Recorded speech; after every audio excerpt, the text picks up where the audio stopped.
Hello, internet people. I just wanted to have a quick random rant about relationships, I guess. And when I say relationships, I don't mean like boyfriend, girlfriend, husband, wife necessarily. I mean that's included, but when I say relationships, I mean like the broad, like human to human relationships. But for ease, I'm just gonna say relationships. They could be friendships, mentorships, relationships you have with your coworkers or your boss, any of that. Um, Even your family and stuff like that, those relationships. So I've been thinking a lot about different relationships in my life with humans that have kind of just like failed miserably. And of course, for me, the first thought is it's me. I'm the common denominator. like you know I It's all me. I'm the reason they all fail. And maybe there's some truth to that because I definitely play at least 50% in the relationships I have, right? Sometimes more, sometimes less. But then too, my mind goes to like the opposite end of the pendulum sometimes, and I'm like, oh my god, I was just completely blameless. I did everything right, and this person just sucks. It's like completely villainizing the other person in any human to human relationship. What's not real, because there aren't really villains and heroes in this life. I mean, we all like to think we're the good guy, but if we're really honest with ourselves, we have all been the bad guy at least one point in life. Whether out of ignorance, whether out of malice, sometimes we do bad shit. We're humans. We're not angels. We're not divine beings. I mean, we kind of are. It's, debatable and philosophical, but for the most part, what we can prove of our physical bodies here is that we're humans. And our brains are like the worst computers ever because they glitch out all the time and we have no manual for them. I mean, there's the DSM-5, but that's just like the error book, and we really haven't even perfected that. But yeah, it's really easy to either blame ourselves or completely blame the other person when our relationships go south, or when there's conflict, or they're anything other than good.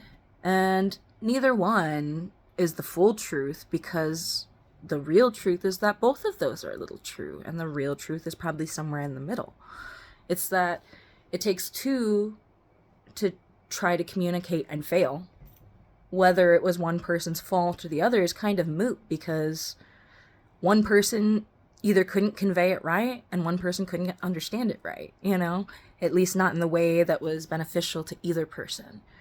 So it's like in these failed relationships that we have, both people are suffering, which means both people have hurt the other, which makes us the bad guy. But then also, too, if that person is the bad guy, then the other person's the good guy. So we're both the good guy and the bad guy in this scenario. And that's where I think, I mean, obviously we live in a world of duality, but the crux of duality is that the actual truth is right in the middle of them, because they both exist simultaneously in equally valid truth. The whole thing of duality is, yes, these two are opposites, but together they are one. And I feel like, at least myself, I was really focused for a long time on duality rather than the unity that duality points to, because without the other, we don't have either. Without one, we don't have the other. So that is the deeper meaning of the duality of life, is that it is all one, that both are just as valid. And I think that's really hard for a lot of people to accept, at least people like me, because we want to see opposites. We want to be able to compare and contrast, and this is how we make sense of the world. We find patterns, we find things that are alike, and we find things that are dissimilar, and that is how we make sense of the world. And so that's why it can be really tricky to not slip into either side of the dual nature of who is at fault for any kind of failed relationship in your life. It's both. That's the long and short of it. And I do understand too that this is not to victim blame people in abusive romantic relationships. This is not really what I'm talking about, so don't come for me. Obviously, if someone is intentionally and maliciously trying to abuse you, like that's on them. That's not you. And for like children of abusive parents, they're stuck. They have no choice. They could run away, but that's not a great choice either, you know? But in our relationships, which we do have some say in, when they go south, a lot of times it is both people's faults, in just normal human relationships, not abusive predatory ones, because that's just a whole different thing that I'm talking about. And sometimes it is a blurry line too, because people can have abusive actions without abusive intentions, and that really sucks, because a lot of times our first instinct is to think like, oh, this person hurt me, they did it on purpose. And that way we can be angry, we can justify being angry at them, and we can even try to seek revenge and feel justified for it, But when someone hurts us accidentally, it's hard because we understand it wasn't on purpose, so that kind of like feels invalidating for our anger, And that's hard to deal with, but I think in those moments we need to realize that our anger is still valid regardless of intention, because it's an emotion. When something hurts us, we're going to feel angry, whether people meant it or not, And it's okay to feel angry. It's just not okay to like make your anger drive you to hurt other people when they didn't even mean to hurt you, because that's not okay.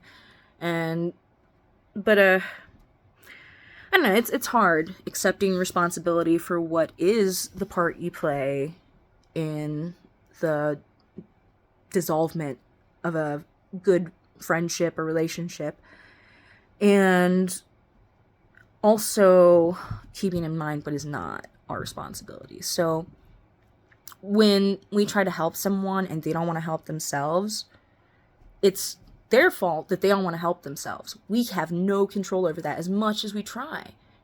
But the part that is our fault is we need to recognize that we can't change them as much as we try. So us trying to do the impossible, that's hurting ourselves. It's like a form of self-harm in a way, and it's unintentional, again, and it's hard when we deal with unintentionally caused pain, because it's hard to place blame anywhere. It's hard to feel justified in our anger. But when we allow ourselves to feel valid and justified in any emotion we have, it's easier to let it go. And it's hard to feel it. Sometimes there's a lot of shame that comes with different emotions too. And we feel like we don't have a right to feel that way. But, I mean, no one's really, taxing the emotions. You're free to feel however you want. Like, you can feel 20 things at once if you would like, and they can all be conflicting. It's emotions. It has no logic. But that's the kind of point of having, like, a whole brain, is that you have the emotion part and you have the logic part, too. And finding that balance, that unity in the duality of the parts of your brain. Again, we're coming back to this theme of two parts of one whole, And sometimes we go out of control one way or the other. I have done both in my life. I have let emotions rule me, and I have let myself detach from my emotions and only choose what is logical, and possibly to the point of cruelty in some time. Maybe not overt cruelty or anything, but hardness and like a lack of empathy for others, because I'm just going off of what makes sense. And sometimes what is best doesn't make sense. And I know that doesn't make sense, but yeah, just a long, well, now like 9-minute rant about the complexity of relationships ending, because it's hard. Even if you feel like it's going to be best for you in the long run, it hurts. But if you deny yourself that pain, you're just going to prolong it. Accept that it hurts, even though it's what's best for you. Accept that it's painful and that it sucks and that you don't want it. But sometimes you need to do things that you don't want. It's like the overarching theme of adulthood in my life. I don't know about any of y'all. Adulthood is basically just having to do things you don't want to do most of the time. And then if you do all those things right, sometimes you get to do some of the things you want to do. Or, sometimes the only benefit is that you have really good people by your side doing all these things you don't want to do.